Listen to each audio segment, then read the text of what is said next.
With your experience auditing a wide variety of medical device companies, what are the documentation gaps that you see most frequently across companies? Molly? Yeah, I'll go ahead and start this one. I mean, I think one of our favorite sayings here at Rook is if it's not documented, it didn't happen.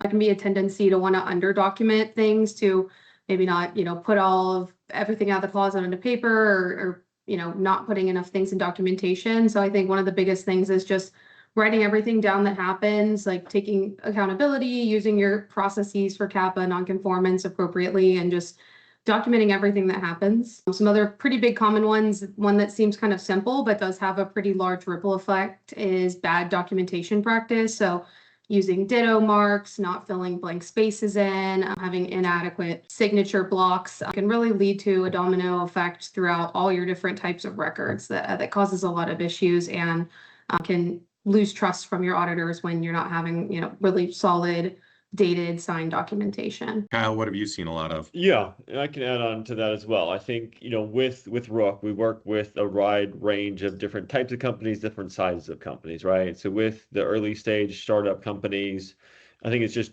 in general a practice that they're not used to an audit. They're not familiar with an audit and how that process goes. And so they haven't gotten through the mindset of everything they're doing is going to be audited eventually. So I think there's always a kind of a gap just to get used to the process that all of their work you're doing needs to be documented to a level that an independent auditor is going to review it and ask questions, right? So there's just kind of a learning gap to say, whatever you're developing, whether it's an early stage software or hardware device, it's going to be audited eventually. So you need to get your documentation to that level. I think I'd have to say backdating is a big one. So a lot of times, and that again can be that ripple effect from having bad GDP, not, signing off on things in the moment.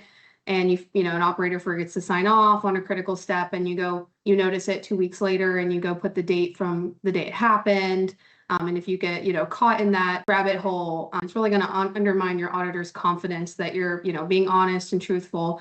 It's always best to just put the date you're actually going to sign off, put a note, a justification, like depending on how, severe the risk is of that type of document. It's just always better to be honest.